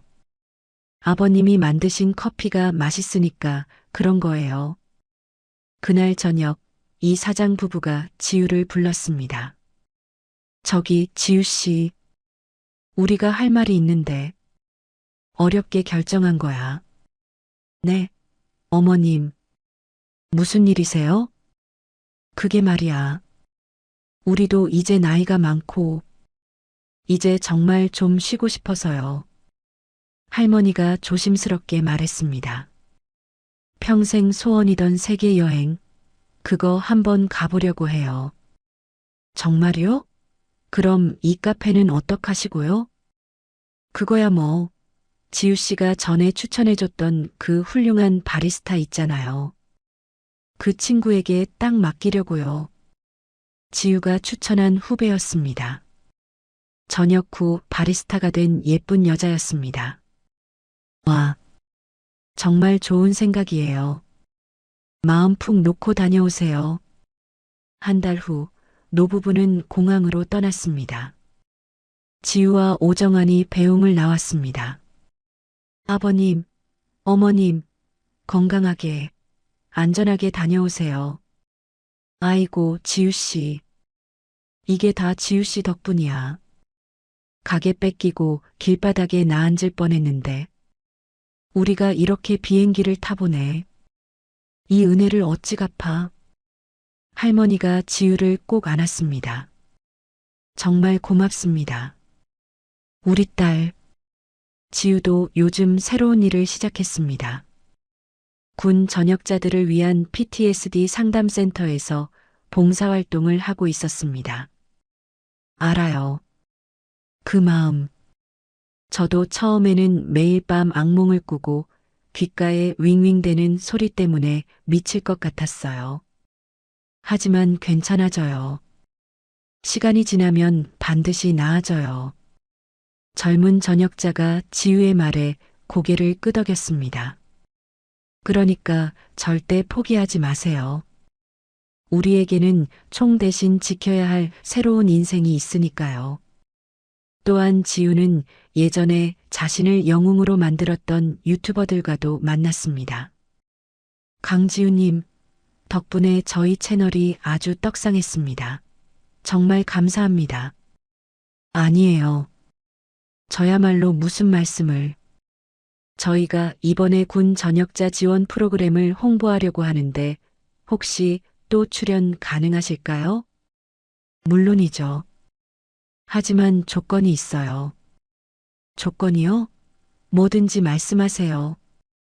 제 얼굴은 그만 내보내시고 대신 진짜 영웅은 저기 오후의 카페 사장님 부부처럼 불의에 맞서서 자기 자리를 지키려는 그런 평범한 사람들이라고 꼭 좀 말해주세요. 어느 화창한 가을 오후, 지우는 오후의 카페 테라스에 앉아 있었습니다. 자신이 직접 로스팅한 원두로 내린 커피를 마시고 있었습니다. 단골 손님들이 하나둘 들어왔습니다. 평범하고 소중한 일상이었습니다. 지우는 더 이상 악몽을 꾸지 않았습니다. 이명도 사라졌습니다. 휴대폰에 영상 메시지가 왔습니다. 할머니였습니다. 지우야, 우리 지금 파리 에펠탑 앞이야. 보이지? 아이고, 좋아라. 할아버지와 할머니가 손을 흔들고 있었습니다. 둘 다 행복해 보였습니다. 여기 커피도 마셔봤는데 영 맛이 없어. 역시 커피는 지우 중령이 타준, 아니, 지우 씨가 타준 우리 오후의 커피가 최고야. 그리워. 지우는 화면을 보며 미소를 지었습니다. 10년 만에 처음으로 가슴 깊은 곳에서 우러나오는 평온한 미소였습니다. 두 분, 정말 다행이에요. 다행이야. 지우가 중얼거렸습니다. 카페 안에서 손님들의 웃음소리가 들려왔습니다. 오정환이 또 다른 의뢰인과 상담하고 있었습니다. 지우는 커피를 한 모금 더 마셨습니다. 따뜻하고 달콤했습니다. 그래. 이제 정말 평범한 일상이야. 내가 10년을 기다린. 지우가 하늘을 바라보며 혼잣말했습니다. 구름이 천천히 흘러갔습니다. 평화로운 오후였습니다. 지우의 새로운 인생이 시작되고 있었습니다. 오늘 이야기 어떠셨나요? 혹시 마지막까지 들어주신 분이 계시다면 잘 들었다고 댓글 하나만 남겨주세요. 여러분에게도 달빛 같은 순간이 찾아올 거예요. 지금까지 달빛 이야기였습니다. 더 좋은 사연으로 다시 찾아뵙겠습니다. 늘 평온한 하루 되시길 바랍니다. 감사합니다.